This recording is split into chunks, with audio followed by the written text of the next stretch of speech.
You are listening to The Edge, a podcast for personal development junkies and visionaries living right at the precipice of oh shit meets fuck yeah. I'm Nadia, an embodiment and relationship coach and a lover of all edges. Stick around to listen to raw, unpolished conversations where we explore our personal and collective edges in all their erotic glory.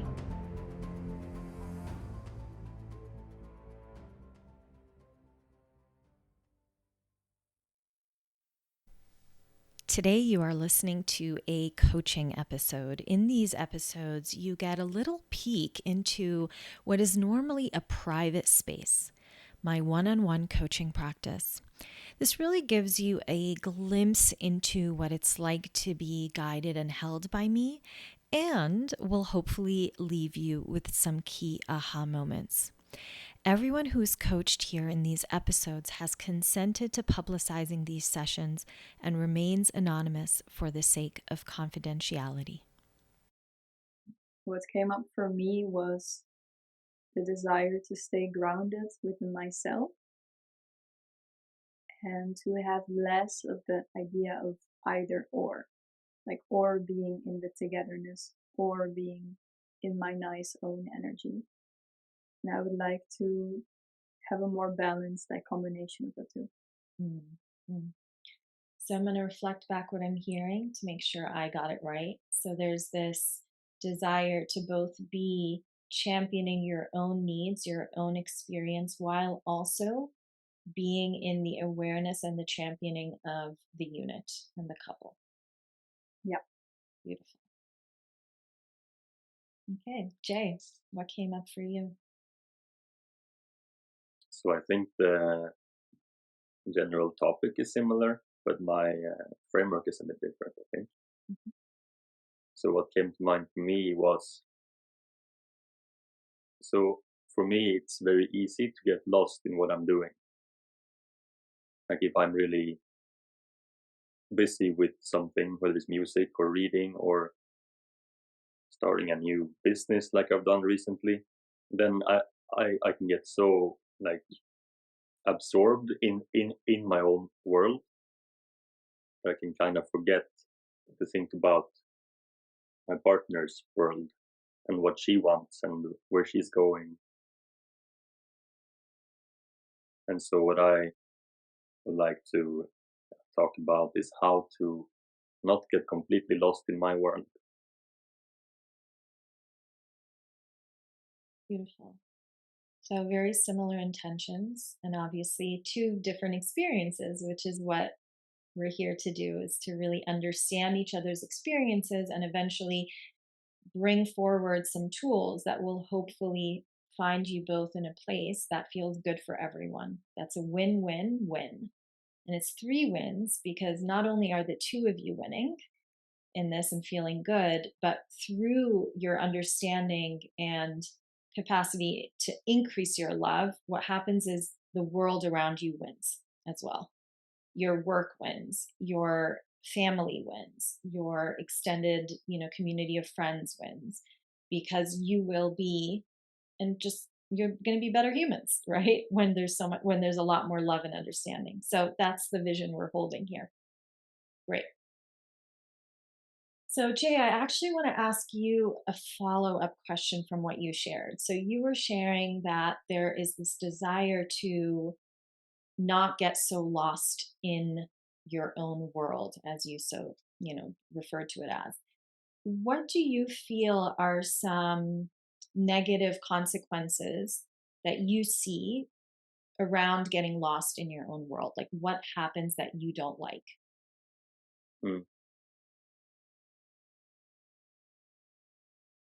So the most apparent in this context, and the first that comes to mind is my relationship to A. And what in particular? Since there is less energy spent into our shared existence, or what you want to call it, it doesn't flourish as well. Got it. let's get really detailed and like practical. So, is it the hours of the day that are lost? Is it the quality and depth of connection? Is it specifically around intimacy or communication? Like, let's dive a little bit deeper into what exactly is being sacrificed in this process. I think it's the quality of time spent. That's the biggest one. And like the depth of the bond in some way in those phases in which I am very focused on my things. Mm. Okay, so quality and depth of the bond. All right, let's check in with A. What comes up for you? What is your experience of when he gets lost in his world, so to speak? Yeah, I then feel like I want more connection, Mhm. but he's not in a space where he is himself seeking for a connection.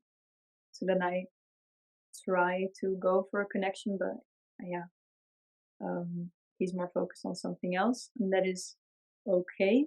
But if I feel that too many times in a row, then I don't feel prioritized enough, Mhm. I guess, and I feel not seen, especially when I get a bit of a pushing away reaction to seeking closeness. Then, yeah, then I can feel rejected. How do you seek that closeness?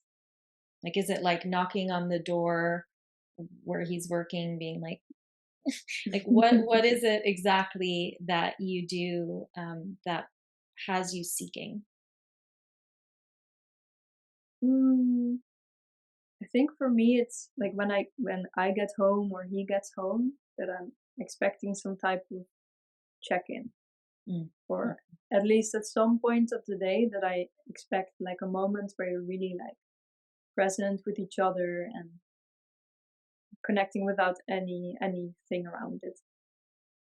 Um, so I think what happens with me is that when I get home or he gets home and he starts doing something else, there's like a tiny alarm of like, I have not been seen yet, something. And then it happened this week that I, for example, asked, like, oh, you're doing that now. Like through that, I'm kind of sharing my disappointment.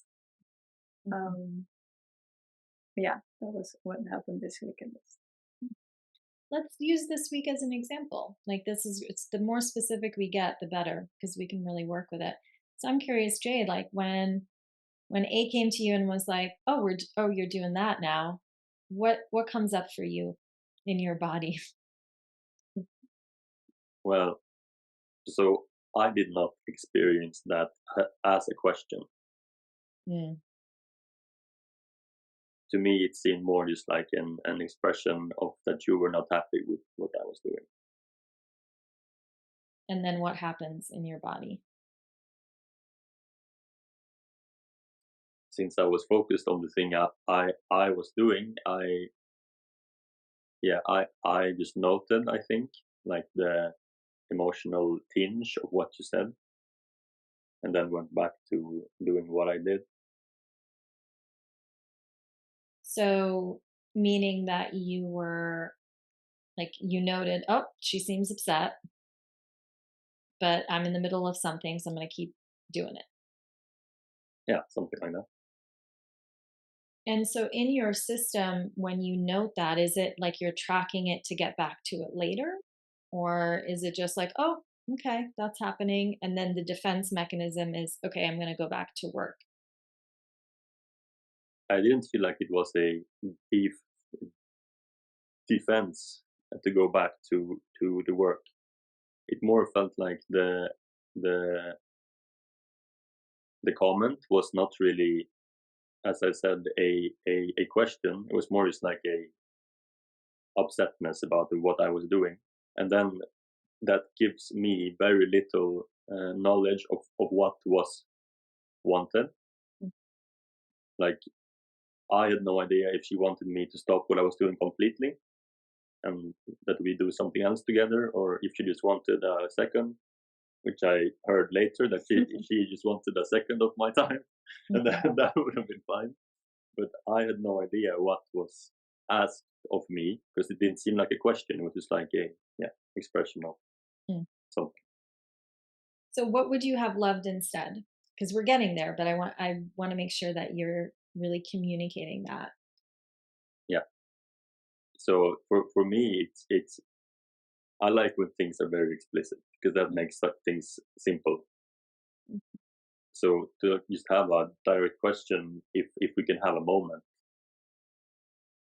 is I think the most straight thing I can answer to that question. Yeah. Okay. Perfect. Hey, how does that land in your body? What comes up for you? Tell me all the things. I understand it, but more rationally because that's not really how I work myself. What I feel is that I would like to not have to ask something very explicitly for it to be like I just want to be seen. I want it Mm, to be more flowy. Um, yeah, yeah. yeah. So that comes up for me. I understand it, but I would like it to be more organic. Mhm, That I can kind of sense like energy, I guess, mhm. and that it's immediately like the desire is that it's immediately translated, that I'm immediately understood, that I get my second of presence, and then Yeah. we Yeah. go about the rest of the evening together. Got it. Got it. Yeah. So there's this desire to not have for him to basically read your mind to a certain extent. And there's this equation in your system, it sounds like, that if I have to ask, then it doesn't feel as loving, or I don't feel as much of a priority if I have to explicitly ask. Is that right? Yeah, yeah. Mm, It's like if it makes it less authentic, mhm, and I'm less sure that he actually really wants it. And I think that's the core. I just want him to want to be with me for mm, that second. So if mm. I have to ask, that already makes it more like a thing of me instead of a thing that we're in together. So this is a very common one that comes up, and here's the thing, like, men and women, I get, we're all on a spectrum, and there are certain ways in which our systems really process things differently. And they've done studies, on the very like traditional classic female brain, where even with very young uh, babies, okay, who are female, they scan. There's something about like there's a particular part of their brain where they're able to scan the tiniest little bit of like body language, and there's just a lot of tracking that happens in the space. And there's a different part of the male brain that is more developed, that is very like target focused and very like hunter. And so, if Jay is like on a task, like this is it. There's this and this point only. Now, when you're that point, then that's great. You get to also be that point, right? But if you're not that point, then it's going to feel like, where am I? I'm not here. In the meantime, because your system takes in information a certain way, there's this assumption that, how does he not pick up on the fact that I need love right now and I want some quality time? He should just know. And if I have to ask, therefore it is not real. And it's Mm-hmm. just a difference in systems and how we process that info. I want to do a quick check in with Jay. Does that feel true? I don't want to make any assumptions here. When you're in target mode, are you like, let's do the thing? Yes, but like when you were explaining that, I feel like I knew very well that she wanted me to pay attention to her in that moment. Mm-hmm. to me it was just not clear how much she wanted and if that was too much for me to give in that moment. And then I chose to stay with my task. Right. Yeah. Yeah. And I think that is a very important part of our dynamic. You're not sure how much I want, and therefore he kind of assumes kind of the worst, Mm. which I can find difficult because that has like a little bit of a negative expectation already. Yeah. I assume you want to spend time for like 2 hours. Yeah. I see. And so then it's like, oh no, I'm not available for that. I actually have this other thing that I'm doing. So I'm just going to go back to doing the thing. Yeah. When in fact, if she would have just said, hey, I would really love 10, 15 minutes of just us sitting on the sofa and, cuddling. And then I'm good I actually have something to do as well. And then we can part ways. How would that have felt? Would it have felt more? That feels good to me, yes. Yeah. Yeah.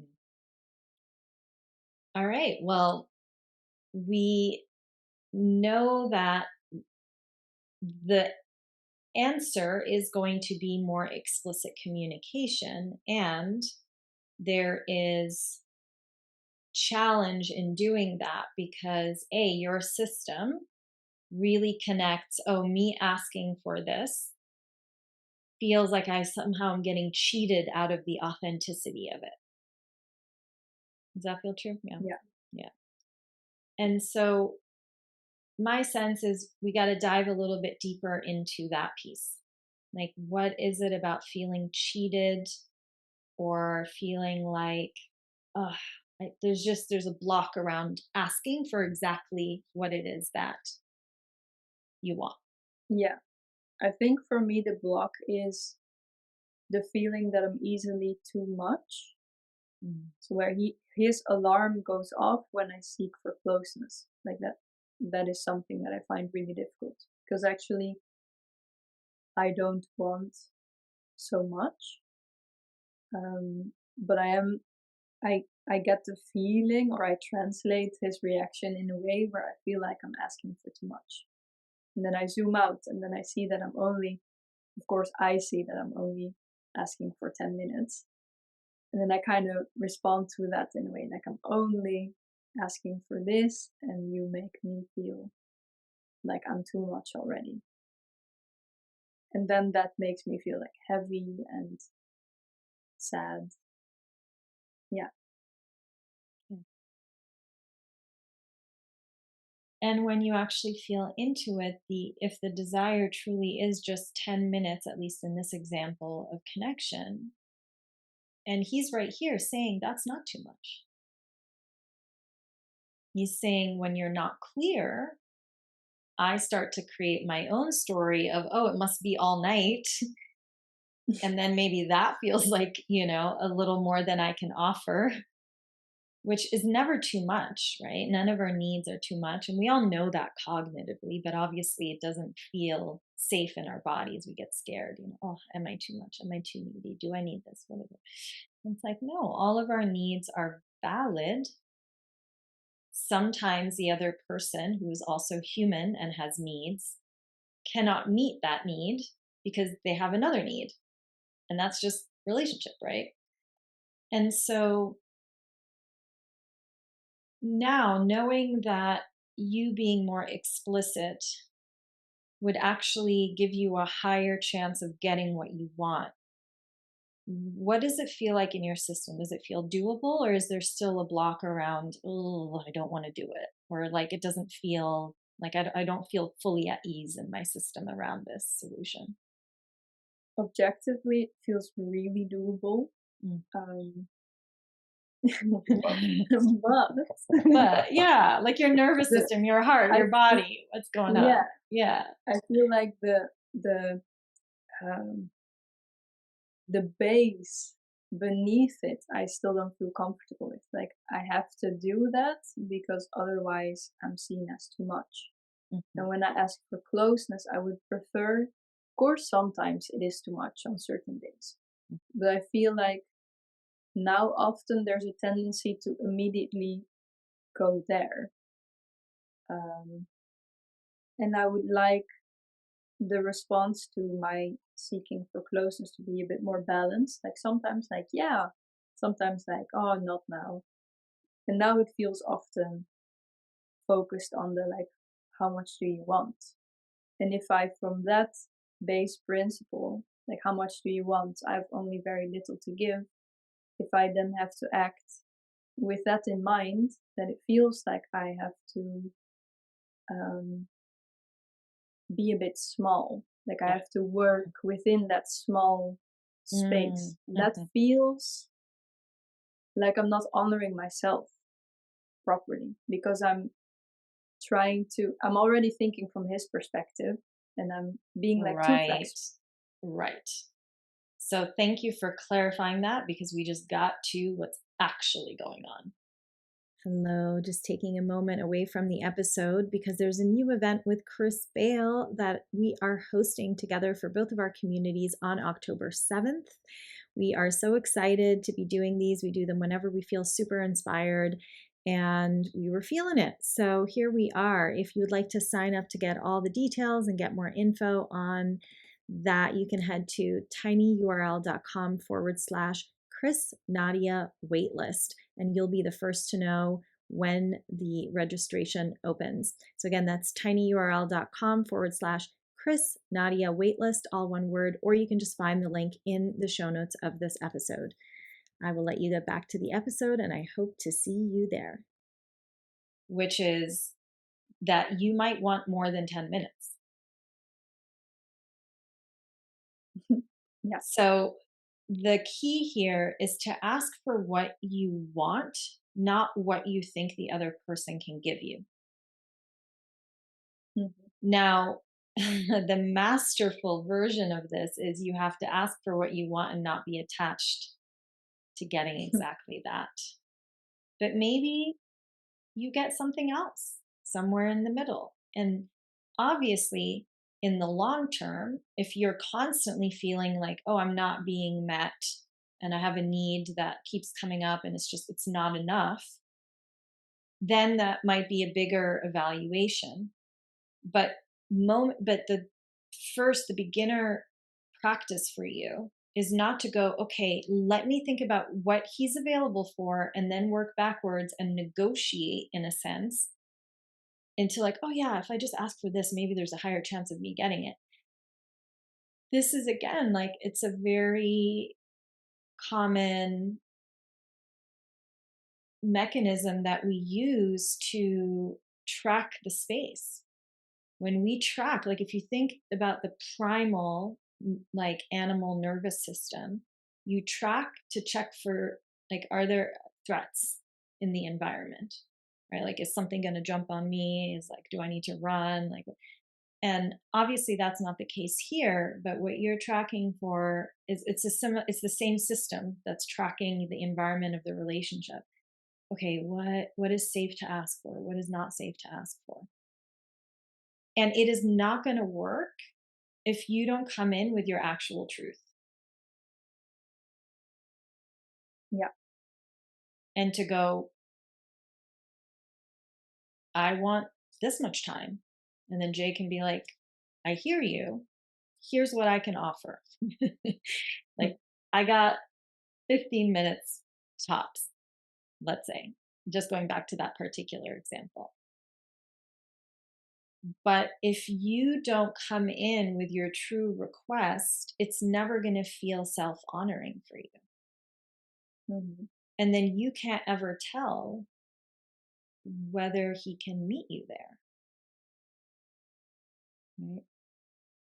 So that's the first piece. Let me check in on that before we go into the other layers and see, is there anything else that comes up around that, or like ifs, buts, hesitations, concerns? Yeah. I notice in myself how complex my question actually is. Because my question is not even always about time or actually spending time Mm-hmm. together. I think in a way it's a desire of just being seen. Mm-hmm. And that's not even connected to the way in which that is how do you say that? the way in which it happens, Yeah. I guess. Hmm. Um, If I can jump in just yeah. quickly. Like Yeah. if you have the want to be seen, then asking like or expressing that you want to be together seems like the only possible way of that happening still. Because if you just ask, can you see me? Then it's like I don't know how to do that. I'm Hmm. I'm gonna need some time with you, and then sometimes that really like happens spontaneously. You understand what I mean? Hmm. Yeah. Can I chime in here as well? Yeah. With the being seen, like what Jay was bringing up, is a very like out there concept. I mean, it feels so clear when we feel seen, we know. We're like, "Ugh." So the Hmm. experience of being seen and being witnessed, being heard is very clear in our bodies. But more often than not, it can be incredibly hard to pinpoint what it is because every person's different, like what it is that has you feel seen.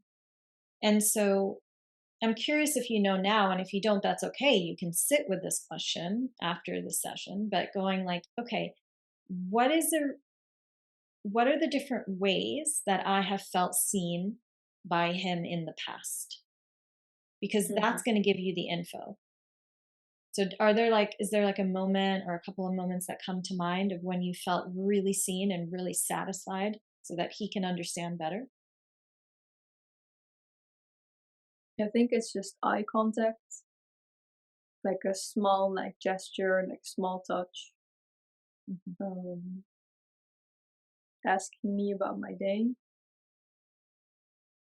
It's very small things, but just like a recognizing of my presence in the room, maybe. Maybe it's even that simple. Mm. Jay, how does that land in your body when you hear her say that? What comes up for you? Well, I think when I'm occupied with something, I can need like quite some wind down time to be like fully present in myself to actually see the things that are in my space. Mhm. Maybe that's what I think about. Yeah. So it goes again from that like focused target vision to, okay, I'm going to switch out of that into connection, which is wider, more open. And it's just a different gear that you're, moving in. And so it sounds like what could be really helpful, because we've been talking about in the moment how to deal with this. But it sounds like what would also be helpful is because it seems like you both there's a certain routine. Seems like you both, from my understanding, go out to work during the day and then come back. That there be some sort of ritual at some point in the evenings where there's a connection point and where both of you agree on what that is, how long it is, what's involved in that, in a way that you both are okay with it. And sometimes, by the way, it means like you could come up with something today and then try it out for 2 weeks and go, oh, actually, this isn't exactly what we need. And then, of course, play with it. But the foundation of there's some way in which we connect and we're both clear about the expectations. So we're not because a lot of what's coming up here is like not spoken expectations that are in the space. And so everyone is walking on eggshells to make sure the other person doesn't get upset, but then no one is actually happy either. Right. And so instead, if you're like, all right, here's what we're both available for, let's try this out. Either it's a daily ritual, or maybe you decide, hey, on Thursdays, I'm just throwing out a random day. Like on Thursdays is a day where we just totally do our own thing. And that's a day where I know that you're not around for connection and vice versa. And that's cool. You actually have space, which can be really awesome when you're both clear on it. the worst is when one person's like, oh, it's great to have space, but I'm so nervous that the other person is like upset that, we're doing our own thing. But it's like, if you've come together and you've made these agreements ahead of time, it takes so much of what normally would be sucking energy and attention and concern out of your system. So you're just like, oh, okay, today's a me day. And then it's like, okay, now's a we day. So maybe there's a day in the week that's you're doing your own thing, and a day in the week that's very much focused on connection. And then the other days, it's like there's checkpoints, like in the Mm-hmm. morning and in the evening, where there's just some sort of ritual where maybe more in the morning when you're having your coffee or tea or whatever you drink, like you're sitting down and you have those 5 minutes together. And then in the evening there's like a nice way in which you each share about your day for a few minutes, and then there's a little bit of physical intimacy of some sort. But this is up to you to really come up with the exact framework. I mean, we could sit and do that together, but I feel like you're both adults. I'm sure you know how to do it. Yeah. Um, but having there be things like systems in place that automatically honor and protect both me time and me time. That way, everyone just goes, oh, okay, I know what's expected of me. How does that feel? I mean, I'm seeing you nodding, but I'm curious, Jay, does that feel like good? Like, does that structure feel good, or does it feel suffocating? Does it feel, what comes up? I love that idea. Like to me, that seems like a tool that will be super helpful. Yeah, the funny thing is that we've already spoken about something like this. Mhm. Um, and part of my resistance to it was that, like, okay, for example, if we have the Thursday evenings as a day together, that I'm afraid that it's like, okay, then it's presence time. With all the other days, there's nothing happening. So I'm afraid that, like, where I kind of want that flow, this would, I don't know, risk that. But Right. when I look at it as a, I don't know, when I look at it as a structure, it can actually like really increase the presence. And it would also really work for me to have time that is like really mine. And I'm starting to appreciate that more and more, like days that are just completely mine. Mhm. So I actually feel more open to it. And I think also this idea of having like a pretty much daily, except for one day thing where we have like set thing, we have like a ritual where we check in on like all days except for like one. Mm-hmm. Yeah. To add that to the mix, I feel kind of makes up for that fear then that you have. Mm-hmm. Like it kind of makes that work. Yeah. Yeah, it does. Yeah, I think that if you have a little bit of like, there's an extended time to go deep, and then there's a place to just be like touch points, right? And that would help with the piece of, oh, well, what happens in the rest of the week? Do I only get that day? And then at the same time, it gives Jay a chance to be like, okay, check, we did the touch point. Like now I get to go, I get to go hunting or doing whatever my purpose is, and focus on that and not feel this constant like, oh my God, what if I'm not doing it right because I'm focusing on this thing? One thing I'll add, excuse me, let me just take a sip. One thing I'll add is it could be just to add another layer to this. It could be really, really supportive to have in your little touch points two types of touch points. One is more nonverbal, and I'll speak to an example of what you can do there, and one that's a bit more verbal. So, for example, maybe the evening touch point is there's more like, oh, how was your day? How was your day? And there's the talking. And maybe in the mornings, it's less talking, or it could be vice versa. It's up to you. But Yeah. where there is, I don't know, again, I don't have context as to what work you have done or what your interests are or anything. So I might be throwing out something that You're like, oh, we already do this, or we've never done this, and I don't know if that we'll ever do this. That's fine. But for example, sitting together for 5 minutes, either just like truly in an embrace, like in bed, just breathing together, no talking, just feeling each other. Or maybe it's sitting, in front of each other and looking into each other's eyes and just breathing together. But there be something that's the animal body, like your primal body, that are just connecting through breath in some way or through touch in some way, because that way you feel there's this energetic connection that you bring together, that then you can go off and do your thing and da da da and whatever, but you still feel there is this connection. And then, of course, there's other ways that we connect. Sometimes we're more mental and we need to connect through sharing. Some of us, our love language is more like words of affirmation and hearing nice things from the other person. And for some of us, it is just physical touch.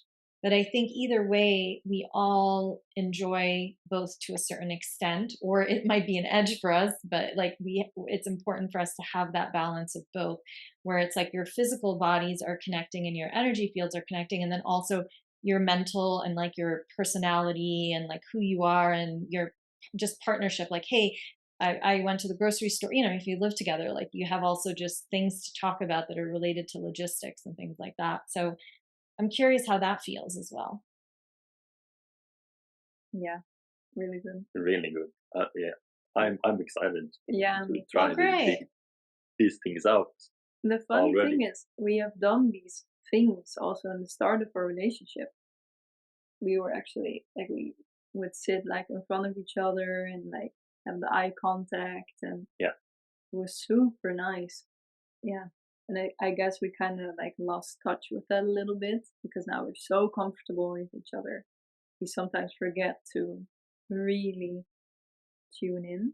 and I think then also we didn't really have like our life going on at the same No. time in the same way, because I basically came to visit, or you came to visit me, and then I didn't have my life where you lived, and you didn't have your life where I lived. So we just had a lot of like quality time at that point.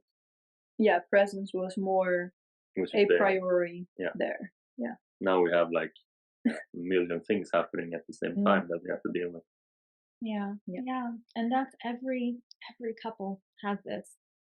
My last relationship, same thing, a lot of long distance, and then periods of cohabitation. And I think even us as individuals, we start a morning practice and then something happens at some point and then we stop doing it, and like we always have to come Oh yeah. back to evaluating, oh right, I sort of have slacked off, I'm not meditating anymore, I'm not going to the gym, or I'm not whatever it is that I do, let me get back on track. And it doesn't mean like there's no need to make a story out of it, or like, oh, I'm such a horrible person, I didn't do it. Like it's like, no, look, I'm just starting again. And so same thing with the two of you. It's like, okay, we sort of got a little bit into a routine and now let's bring this back. And in particular, when you're living together, this is why I brought in the primal piece. It's really important to keep the magnetic polarity and the primal bodies just breathing and interacting there, to amp up a lot of the more like fuck energy, instead of just, hey, we love each other and we're living and now we're sort of roommates and da da da. And actually going back to, oh wow, like I'm just seeing you are, what a king, what a queen, what a goddess, what a, and just like really feeling that energy from each other is going to make everything else flow a little bit easier. Because I know we did today talk particularly about structure supporting you, but my sense is that by having a certain structure in place, there actually ends up being more flow, because then there's less guilt, less hesitation, less like negotiating and all these things that keep us contracted and protected. And instead, there's inspiration. There's like, oh, okay, yeah, I was hunting, but now I'm going to walk through the kitchen and my woman, yeah, and then maybe there's a moment where it's just like, oh, I just want to like grab her and twirl her and do whatever I do with her. and then go right back to working. But those are the moments that I'm guessing is also being craved, but only if there's no expectation for it. And so then it starts to happen. Mm. Yeah. Mm. Yeah, it's exciting. Yeah, Beautiful, beautiful work.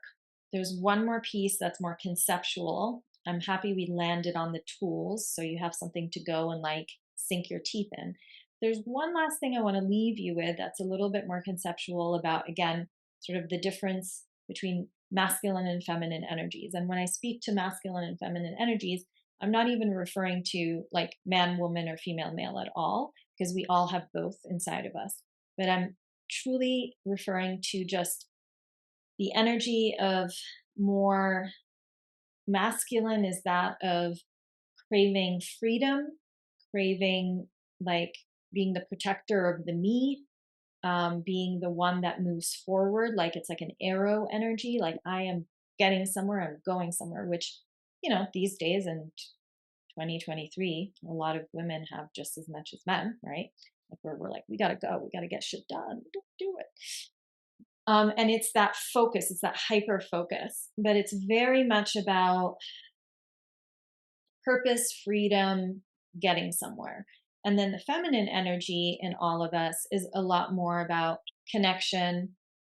She's the protector of the we, the overall community, and also the couple, and is always going to want more connection, more love, more love, more love, more love. And it's okay to just lean into the trust that there's these two energies that are actually in opposition.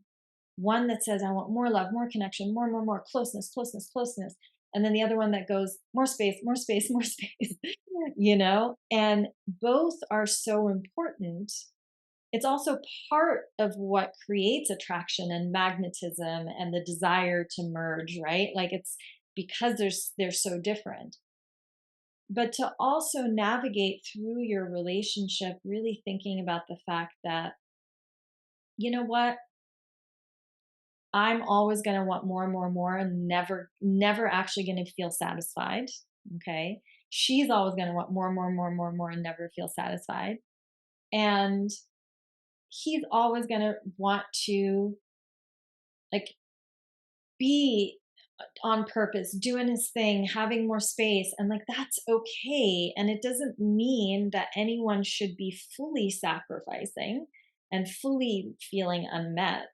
I mean, hopefully today we came to a place where somewhere we meet in the middle, but also just honoring that that's just a desire and an ache that doesn't have to be wronged in ourselves or in our partners. So the more that you can sit into, she's always going to want more and more and more. And can I make it, instead of like hiding it and pushing it down and, both you and your partner, right? Like being like, oh, that's not a thing. Can you actually bring it to the light and nearly make jokes about it? Like in my last partnership, it was like, mm. he would always just be like, oh, you and the more, always wanting more. And I'm like, it's just going to be how it is, Yeah. and then also just being like, oh, okay, go to your cave, do your thing, like, and having it truly be like, there's a difference when you're bringing playful energy where you're really not attached versus that little bit of like, oh, is that what you're doing now? Which is, that is pushing that energy down. That is saying, hey, there's something wrong with this. You're not satisfying me. There's a blame energy, which of course then specific, I mean, for anyone, but specifically for the masculine is going to create a sense of, oh, I can't win. And so I'm not going to try. Right. So if we can accept like, you know what, we're just two ends of the spectrum with two different energies that tend to propel us. And can we just accept it and bring it into the space instead of be like, there's this, I don't know if you guys have this in where you are, but like there's this in the States, they talk about the elephant in the room. It's like this concept, like, it's Yeah. like the thing that you're hiding. Yeah. It's like there, but it's not there. And so it's like the same thing. It's like, okay, can we, instead of be like, it's there, but it's not there, like just actually be like, okay, let's bring the elephant to the table, sit it down, and just laugh about it, because it's always actually going to be the case. And thank God it is, because that push and pull of like, I want more and more and more of this, more love, more whatever. And this is like, I want more freedom, I want more of this space. Like, why do they always want more?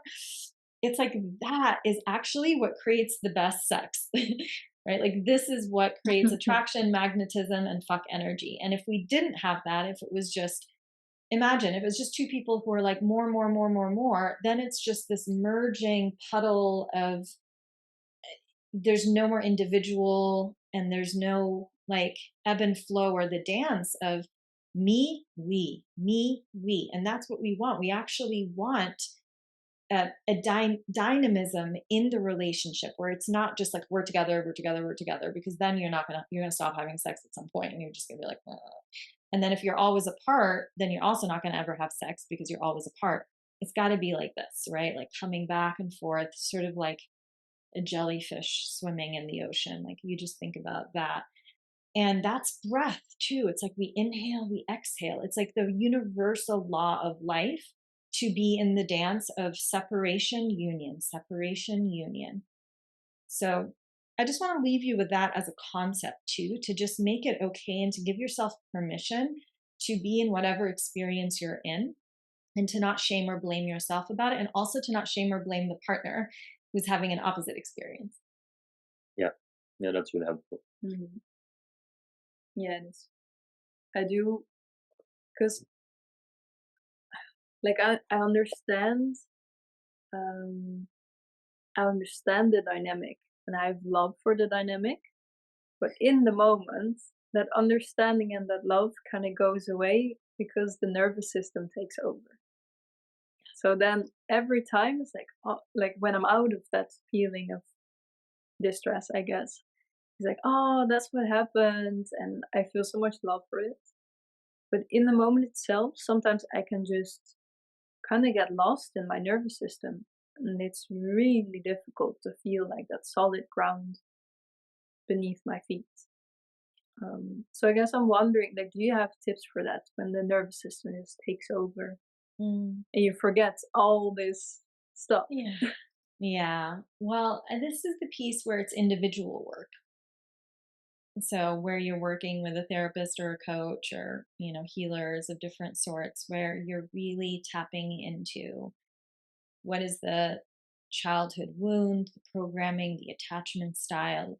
Like, it's quite a journey. So I wish I had just one tool to like solve all of our childhood programming, but it's way more of an ongoing journey for each of you. And so that's the piece where you do the work separately, and it's really up to you what journey you take, what path you take, with who guides you. But where you really take the time to source safety within yourself, and find what are the things that help me feel safe when I don't feel safe in a dynamic, because those moments will eternally come up. They're always going to come up. That's relating. Any relationship is there, and it's going to go through phases, and we're going to have moments where we feel disoriented. And the question is, how do I orient myself into a place of my own inner stability, my own inner safety? And that is a little bit more complicated than just one tool. That's about getting into what creates lack of safety for me, what fears are coming up, how much of it is somatic, how much of it is mindset, and then what tools do I need to regulate myself. So I could be like, oh yeah, go meditate for 10 minutes. But it's like, okay, depending on what the issue is that's coming up, that might not be the answer. So I would say that's like more of a longer journey to explore. But I highly recommend with any unit that there also be work done separately on your own journeys, because most of the time when the lack of safety comes up, it becomes your inner little girl, his inner little boy, trying to get love or power And then it's like, okay, where are the adults in the room? They're not here, right? And so if you do the work, each of you, of learning how to find the adult in you again when you go into the childhood fear, then it becomes a lot easier to come together and go, okay,